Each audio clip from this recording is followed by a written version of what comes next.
Here's the thing. If you really want to talk about problematic behavior in terms of statistics, we need to talk about white men. I think it's really fucking important that while we are sitting here absorbing everything that we're seeing on social media, that we look at the truth for what it is, okay? So there was an attack in Arbroath. Yes, a woman was attacked. It's fucking horrible. It's disgusting and it shouldn't be fucking happening. It shouldn't be happening to any woman, period, regardless of where they live, what their skin colour is, anything. There should be no fucking reason for women getting attacked whatsoever, okay? But what I'm not going to sit here and watch happen is immigrants and migrants being fucking blamed for this when they have done nothing wrong. This was a 23-year-old British white man. That's right. And I know some of you are going to be really upset by that, aren't you? Because it doesn't fit into the narrative of, oh, it's all these people that are coming into our country that are doing this. But I will tell you right now, from my personal experience, I have been sexually assaulted twice in my life. And do you want to know something? Both of them were white men. Both of them. A lot of white people believe that black people commit more crimes, but the truth is that black people are convicted of more crimes. Look at crack versus cocaine. Crack gets you way more time, even though powder cocaine typically contains more actual cocaine by weight. More black people get busted for crack than powder cocaine, and more white people get busted with powder cocaine than crack. And not only are these sentencing disparities racially motivated, but whenever I point them out, some people push back and say preparing crack makes the drug purer, implying it should come with harsher punishments. But cooking powder into crack requires adding baking soda and other material, which increases the total weight. And because federal laws sentence people by total mixture weight, not actual cocaine content, harsher penalties are often attached to mixtures that did not contain more cocaine. The system has punished people far more harshly for a diluted mixture. The greatest threat of violence against American citizens and political violence in this country comes from white men. For child SA material prosecutions from 2015 all the way through 2025. And it turns out that 78% of those prosecutions were of white men, almost 8 out of 10, while only 6% were of black men. Many white Americans are furious and they are shocked after a growing number of online commentators began highlighting statistics, some data, criminal justice data that challenge long-held beliefs about crime in America. You see, for decades, for a long period of time, many people have heard that black Americans are responsible for most crimes. But now, some activists and content creators are pushing back, arguing that the data tells a very different story. But guess what? We are talking of white people. They are trying to come and say, no, it's not necessarily black people. They are white people. Now, one white woman shared her own experience, like the beginning of the video. She said she was sexually assaulted twice in her life. I mean, twice. And both offenders were white men. I mean, that alone has sparked intense reaction on social media, with many people debating what it really means. So what exactly is going on here? Are these commentators exposing uncomfortable truth, or are they misinterpreting statistics? What exactly is happening? So wait, they could be revealing deeper flaws in how crime is discussed and understood in America, even when that crime is taken to justice system, how it is handled. So we need to hear more.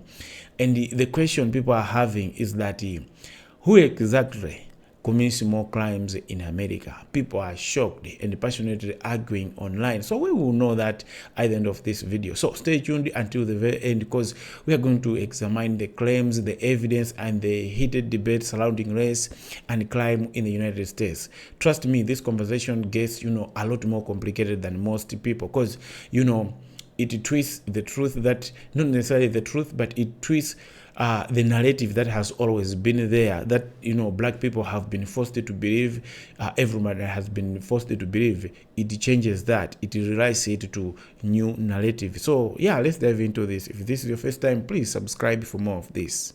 All the racists on here who love to talk about black and brown predators or the dangers of undocumented folks, can you please explain why nearly 80% of the people who produce, distribute, or possess child SA material are white men, and almost all of them are U.S. citizens? And by the way, you can check that data for yourself. So you see this?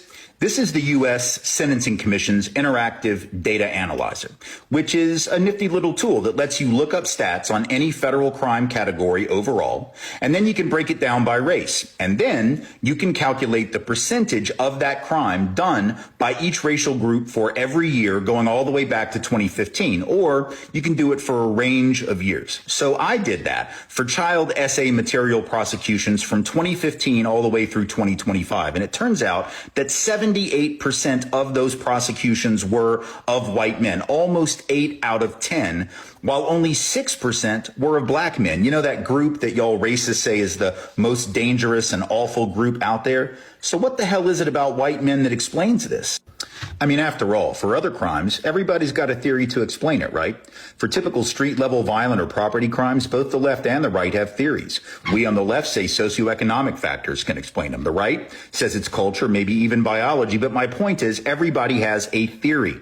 And yet, when it's white dudes that predominate disproportionately in some category of misdeeds, like child essay material or child sexual exploitation, also about 71% of those are white folks, according to a DOJ report released in January of this year, or spree killing or mass school shooting, suddenly nobody has an analysis at all. Apparently, we just treat that shit like some inexplicable individual pathology, or we write it off to mental illness or video games or some shit. We never blame it on white culture. We never blame it on whiteness. We never blame it on white DNA. We never ask what's wrong with the white family. We do that about the black family all the time. We say, where are the black dads? We never ask where the white dads are. What's wrong with white fathers? Well, apparently some of them, some of the white dads and some of the white uncles are online looking at the child essay material. That's the problem. If we were actually a country that cared about actual predators, particularly the ones who threaten children, if we were actually worried about danger, we'd be asking this question about why white people and white men in particular are so predominant in this category of dangerous criminal offending. But we're not that country. We just want to racialize danger and crime. We don't actually want to protect people from harm. The greatest threat of violence against American citizens and political violence in this country comes from white men. But now Republicans are trying to disprove a fact that we know based on empirical data that white men are the ones that have perpetuated the most heinous crimes in America. Joy Reid, who's out there saying Joy Reid type crazy stuff, but it's becoming like a theme amongst lunatics on the left. She's saying it. Don Lemon said something similar the other day. It's white men who he says are the problem in America. And Don Lemon thinks that the white community needs to look at itself because we're producing the killers. They need a serious reality check. What? Bro, what are you talking about, man? White supremacy and racism shows its face in a myriad of ways in this country. One of them being is that serial killers, mass shooters, and school shooters not only are given the benefit of the doubt and treated like humans, but in most cases they are like glorified to be these people that deserve TV shows, that deserve specials, and in many cases deserve to be treated well. We have Dylan Roof, who shot up a black church and then was taken to Burger King after. When I was a child, Timothy McVeigh was responsible for the Oklahoma City bombing. We have the mass shooter in Las Vegas. Several instances in my own lifetime that I firmly remember that I have always been scared of white men shooting up a place I'm at over anybody of color. There was a meme I saw yesterday that said, I walked into Walmart, I saw a white guy who looked frustrated, and I walked out. Not today. Because even if this lie that America has perpetuated, that black people are so dangerous, we're so villainous, we're so criminally forward, black people don't kill in mass. Black people do not destroy in mass. Black people have never been serial killers. We do not go around essaying children. Though that is reserved for white men. The words of the glorious off-CNN Don Lemon, go fuck yourself. She wants to stand in judgment about who causes violence in this country. Spare me. Get the fuck out of here. It's crazy to me that all the lies they perpetuate about black people are just a projection, really, of what white people do. And white crime has been normalized and deemed less taboo than a black person committing crime. And black people commit crime, yeah. Asians commit crime, yeah. Hispanics commit crime, yeah. But who commits the most crime in America? White people. Who's the most convicted people in America? White people. Who has the most overturned convictions in America for being falsely arrested and not given fair trials? Black people. So your statistics, you can take and shove them up your ass because they're skewed to make your stereotypes about us seem real. Once you start doing a deep dive and actually looking up and understanding these statistics, you will see that white people are some of the biggest hypocrites ever. Let's take black on black crime, for example. Historically, 85% of all white murders are done by another white person. For black people, it's around 88%, so it's not that much off. Now, we can talk about sex crimes such as rape and stuff like that, right? They make up nearly 70%. God damn. And I love how they try to fear monger against black people. Oh, we're violent, we're this and that. Listen, don't worry about us unaliving y'all. Worry about them drugs. Bro, they account for nearly 70% of drug overdoses since like 2015. Like, this shit is crazy, but they try to put the blame on us. No, bro, I know statistics. They can't hit me with that, bro. White people, if crime statistics really mattered to us, we would be talking about white men every damn day. We as white people love to throw around statistics when it comes to the black community. We love to misconstrue data about poverty rates, crime rates, single-parent households. Here's the thing. If you really want to talk about problematic behavior in terms of statistics, we need to talk about white men. Most mass shootings in America? White men. School shootings? White men. Intimate partner violence, typically known as domestic violence? White men. Police brutality and systemic violence? White men. Online harassment and extremism? White men. Domestic terrorism? White men. Serial killers? White men.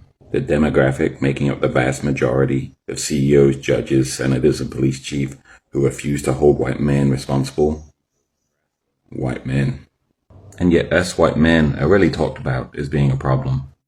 Few white people are asking, what's wrong with white men? What's wrong with the culture? Few white men are demanding that we be fixed. And why? Because we as white men humanize and individualize white violent offenders. And it's time to flip the script. To shame and blame, because I know white males are incredibly fragile when it comes to that, but instead to name what's really going on and who continues to be protected and not held accountable because of selective storytelling. I hope this helps. White people's favorite line, especially when they're losing an argument or a debate, is 13% of the population but commits majority of the crime. And white people are so damn dumb that the FBI's UCR, which is where they get that statistics from, is not even reporting crime. That's talking about arrest. Then they hit you with the per capita. Shut the fuck up, because you don't even know what you're talking about. In a structurally unequal society like this one, who gets arrested is depicted by where the police are deployed, right? So if there's more police deployment in the black area, black communities are heavily surveyed and over-policed. For example, studies show consistently that black and white Americans use and sell illicit drugs at virtually the same rate. Yet, black Americans are arrested for drug offenses at nearly 3 times the rate. This statistic that y'all love to quote when y'all losing an argument reflects the behavior of law enforcement, not the criminality of a specific demographic. Violent crimes correlate with poverty, lack of economic opportunities, and underfunded social infrastructures, not melanin. Because of generations of historical disenfranchisement, they don't like to hear that. Redlining and systemic wealth extraction. Black Americans are disproportionately concentrated in hyper-segregated, under-resourced areas. When you control for socioeconomic status, meaning when you compare poor white communities to poor black communities, the disparity in crime rates effectively disappears. The data you motherfuckers be quoting is produced by a justice system with racial bias at every fucking tier. And according to the National Registry of Exonerations, black people make up 47% of all known wrongful convictions and are 7 times more likely to be convicted of murder, wrongfully convicted of murder, than white people. A biased system produces biased data. You cannot use a discriminatory system to prove a system is fair. It don't work like that. Welcome back, brothers and sisters. Now, after hearing these people sharing their testimonies, their experiences, the statistics they have gathered, the data they have gathered, and the information they know about the crimes in America, I think this is where the conversation, starts to be interesting. Because for many years, for a long period of time, many people have repeated the claim that black people commit more crimes than anybody else in America, and people have been believing this. But now it turns out that's not the actual thing. A growing number of people, including some white Americans themselves, they are challenging that narrative. They are challenging it that no, it's not necessarily what we've been saying, we've been told, or we've been believing. And one thing that stood out to me is that several of the people making these arguments are not black people at all. Okay, the very first woman in the video is white. Okay, she talks about being assaulted, sexually twice. I mean, two times in her life, according to her own testimony. Both offenders happen to be, white men. Now, does her personal experience prove that all white men are dangerous? Perhaps not. Absolutely not. Let me use that. Absolutely not. That's what we are trying to preach here. Not all of them are bad. Not all of them are like offenders. But it does raise an important question. Like, why do we often use individual crimes committed by minorities to judge entire communities, while refusing to do the same when offenders are white? Imagine the same crime by a black person is magnified, so it affects all black people as if they are like that, as if the black people, they did that crime as a community. I hope you get what I mean. That's one of the biggest points being raised in this discussion. Now let's move to the statistics. One of the arguments made in this video is that people often confuse arrests, convictions, and the actual criminal behavior. I believe people have wrong interpretation of this, or else other people choose to define them wrongly deliberately. And believe it or not, those are not the same thing. Being arrested does not necessarily like that's automatic, okay, that you have committed a crime. No, being convicted does not necessarily mean every conviction was reached under perfectly fair circumstances. And the crimes that are never reported, never investigated, or never prosecuted won't appear in conviction statistics at all. So when people point to conviction numbers alone, some critics argue that they may not be telling the entire story.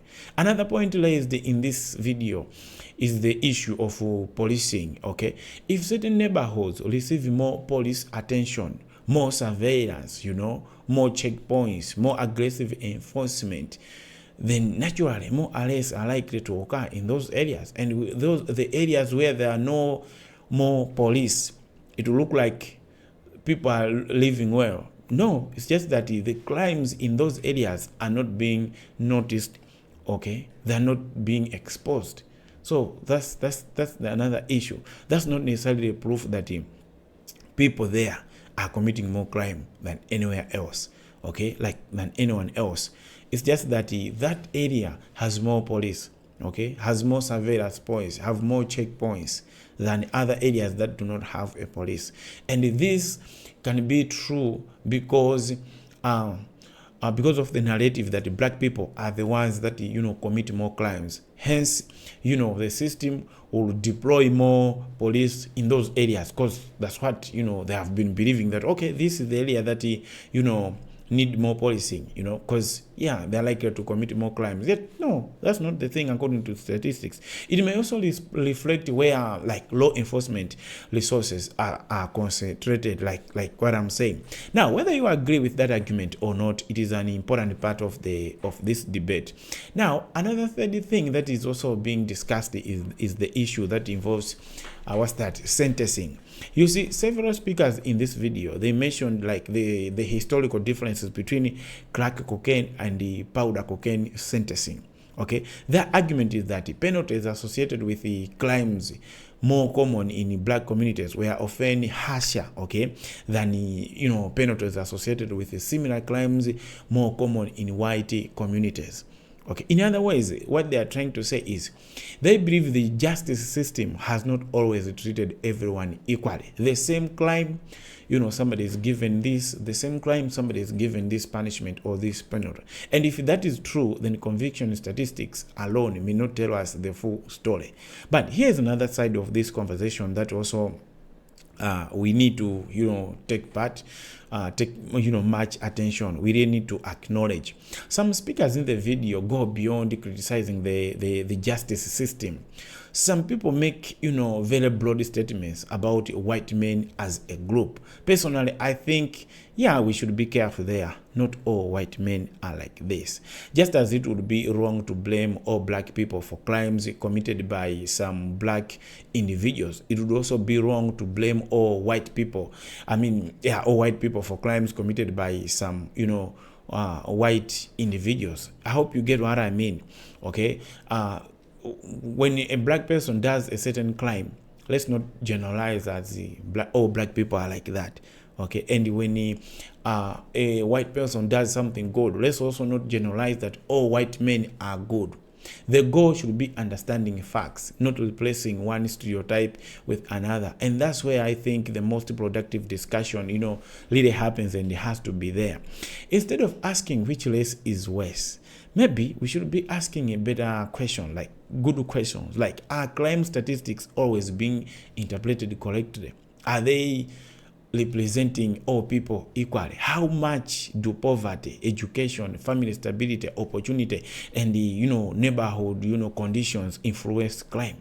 Okay, we really need to take this thing carefully. How much influence do policing practices and the sentencing policies have on the number of the people we see? How much influence does the more police in a community have on how we see these statistics about crimes? How let's figure this out. Media narratives sometimes shaping public perception more than actual evidence. Okay, so we really need to be asking these questions. Those are the questions that are worth exploring. We really need to explore much deeper before we get to conclusion that black people are criminals. They do more crimes. No, because at the end of the day, crime is a human problem, not a racial problem. What do I mean? A black person can do a crime just like a black person, an Asian, a white. Okay, whatever race, it's just a human problem. Even in the Bible, okay, we see many people committing so many crimes. Okay, we see that everywhere. Okay, so it's not anything to do with the race, the crime, because at the end of the day, we are people. So being people, you're gonna make a mistake. Remember, we say to err is a human, because every human being is prone to make some errors in one way or the other. Okay, so every community has criminals, every community has victims, every community has law-abiding people trying to live peaceful lives. Okay, just like in a black community, there are people who are just normal, okay, who don't want to do anything, they don't want to break any law. The same with whites. Okay, so when it comes to looking at these statistics, let's be careful. Okay, let's not generalized when it's just a crime by one black person, and then we say all black people are like that. So rather than focusing on division, on hate, perhaps the better approach is to focus on fairness, to focus on accountability and equal justice under the law for everyone. What do I mean? The same crime, okay, if a black person has been given 2 years to be in prison, let the same crime, when it's done by a white person, be given even just 2 years, just like that. Okay, everybody should be equal under the law. It shouldn't be about the race. So what do you think about this? Do you believe the crime statistics are often misunderstood or misinterpreted? Do you think the justice system, treats everyone equally? How do you look at this? Or do you think there are important factors that many people overlook when discussing race and crime? Let me know your thoughts in the comments below. And if you enjoyed this discussion, don't forget to like, to like the video, to subscribe, to this channel, and share this video with others so we can continue having thoughtful conversations together. Thank you for watching, and I will see you in the next video. And remember to share your views, because I also appreciate when you comment, when you share your views. According to you, are black people the ones that commit more crimes? And don't forget to share like the justification for that. But for me, it's just about how we misinterpret or we misrepresent the statistics. Okay, all those issues about too much policing in the black community, so they look like there are more crimes there, but that's not the thing. All people can make mistakes, all people can commit crimes regardless of their skin color. See you next time.